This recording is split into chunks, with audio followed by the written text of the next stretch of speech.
regardons la présentation de notre lettre. On a déjà vu la lettre privée. Comparons les deux lettres. Qu'est-ce qu'on peut dire? On voit que la présentation n'est pas la même chose. La présentation est un peu différente. La présentation ici est particulière. Quand je regarde cette lettre, vous voyez, j'ai l'honneur de solliciter auprès de votre haute bienveillance une autorisation d'absence. Donc, dès l'entame déjà, elle a annoncé directement ce qu'elle voulait. De même encore, quand je regarde la présentation. Donc, on dira que cette lettre-là va directement à l'essentiel. Ici, vous verrez qu'il n'y a pas de salutation. Comment ça va et la famille? Non. On va juste à l'essentiel. N'oubliez pas qu'on s'adresse à une autorité. Donc, les familiarités seront réduites, seront bannies même. Et on va aller juste à l'essentiel. Donc, on dira que la lettre officielle, donc, elle va droit. Elle va droit à l'essentiel. À l'essentiel. C'est-à-dire, ce qui a été annoncé a été annoncé dans l'objet de la demande. Elle va droit à l'essentiel.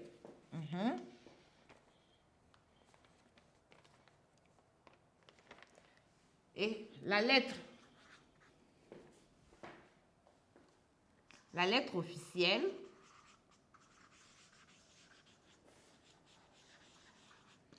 est le plus souvent manuscrite. C'est vrai aujourd'hui avec les ordinateurs, on peut les trouver autrement. Sinon, le plus souvent, elle est manuscrite.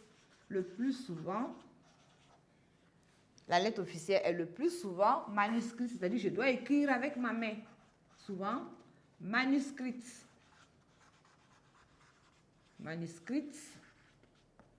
Elle est le plus souvent manuscrite et présentée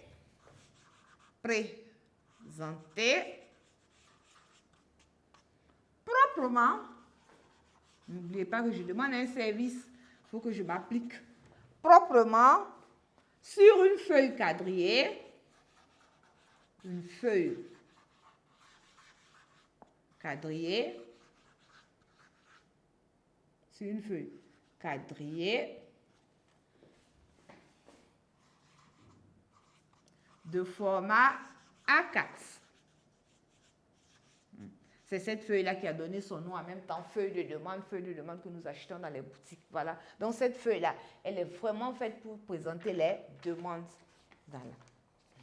En plus, donc, la présentation doit être propre, bien présentée. Si je parle de propre, bien présentée, il faut bannir les fautes, il faut bannir les ratures, etc.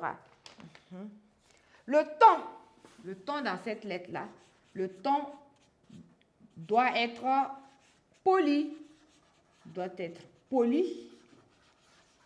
et respectueux.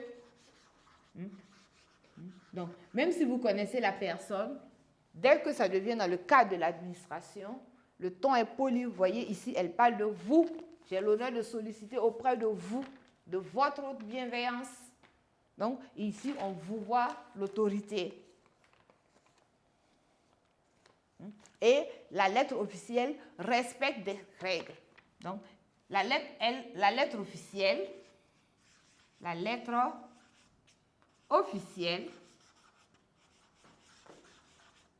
respecte rigoureusement, c'est-à-dire que je ne peux pas changer l'un ou l'autre. Voici la place de la devise, voici la place de l'émetteur, je ne dois rien changer. J'utilise respecter rigoureusement avec rigueur, rigoureusement.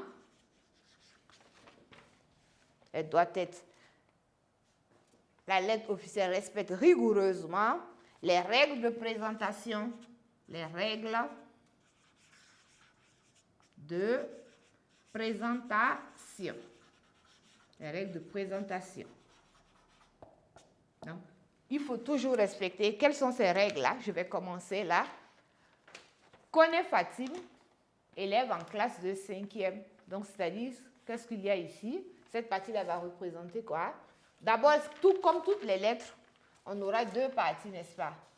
Ce qu'on va appeler l'entête. L'entête. Et puis, à partir de là, on aura ce qu'on va appeler le corps de la lettre. J'aborde en même temps la structure. Vous verrez ici, dans le corps dans l'entête, qu'est-ce que j'ai? J'ai Koné Fatim, élève au lycée, qui va représenter quoi? Le nom et le prénom plus l'adresse de l'émetteur, c'est-à-dire celle qui envoie la lettre, la personne qui demande. Ensuite, à gauche en face, j'ai Burkina Faso, c'est-à-dire le pays. Et ensuite, j'ai la devise, unité, progrès, justice. Après cela, maintenant, en dessous, j'aurai Ouagadougou le 17 novembre. Donc, c'est quoi? Le lieu et la date de l'envoi de la lettre. Ensuite, je reviens. Ici, j'ai nom, prénom de l'émetteur. Donc, il faut dire que c'est une lettre vraiment officielle, très simple. Ensuite, j'ai cette formule-là qu'on appelle A, c'est-à-dire Koné Fatim qui s'adresse à. Et je reviens maintenant, nom, prénom, pardon, au titre ou à la qualification de le titre ou qualification du récepteur. Donc, cette partie-là, on ne vous dira jamais, même si vous connaissez son nom, il ne faut jamais employer le nom de l'émetteur ici. Ensuite, je descends maintenant. Je commence avec le corps de la lettre. Quand je regarde le corps de la lettre, qu'est-ce que je peux trouver? J'ai l'honneur de solliciter auprès de vous, de votre haute bienveillance, une autorisation d'absence de 48 heures à compter du 18 novembre, afin que je puisse me rendre à Bobo. Donc, on commence toujours la lettre officielle avec ce qu'on appelle la formule consacrée. J'ai l'honneur de solliciter auprès de votre haute bienveillance. Donc, on commence toujours par cette phrase-là qu'on a fini par appeler la formule consacrée. Après la formule consacrée maintenant, on introduira maintenant une autorisation d'absence de 48 heures à compter du 18 novembre afin que je puisse me rendre à Bobo-Dioulasso pour participer au mariage de ma sœur aînée prévu pour le 19 novembre à Bobo-Dioulasso. Donc voilà, à partir de là, qu'est-ce qui y revient? C'est l'objet de la lettre. Je demande pourquoi. Et voilà l'objet qui est bien repris là, une autorisation d'absence de 48 heures. Maintenant, comme c'est une demande, la personne essaie de motiver. C'est-à-dire qu'il faut que je dise pourquoi. En tant qu'élève, le proviseur a la responsabilité de l'élève. Il ne peut pas laisser l'élève partir comme ça sans savoir ce pourquoi l'élève s'en va. Voilà pourquoi elle a essayé de motiver sa demande en disant que c'est pour se rendre au mariage de sa sœur qui est prévu pour le 19. Maintenant, on termine avec la formule, la formule finale qu'on appelle généralement la formule de politesse, qui est dans l'attente d'une suite favorable, veuillez agréer, monsieur le proviseur, l'expression de ma profonde gratitude. Donc voilà la structuration d'une lettre officielle. C'est-à-dire qu'est-ce qu'on trouve à l'intérieur. Je vais trouver l'entête. Je reprends. L'entête. Dans l'entête, qu'est-ce qu'il faut mettre? On aura nom et prénom de l'émetteur. Ensuite, la devise, le pays, le lieu et la date. La formule qu'on appelle A, etc. Et maintenant, dans le corps de la lettre, j'aurai la formule consacrée, suivie de l'objet de la demande, si possible motivé. Et enfin, maintenant, on va terminer avec la formule de politexte.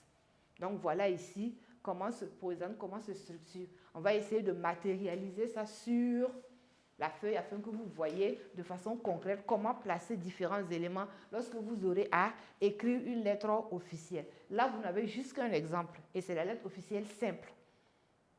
Vous verrez que quelque part d'autre, on peut changer certains éléments, mais voilà l'essentiel. Donc, on va vous donner un schéma en quelque sorte où vous allez appliquer lorsque vous serez en face d'une demande.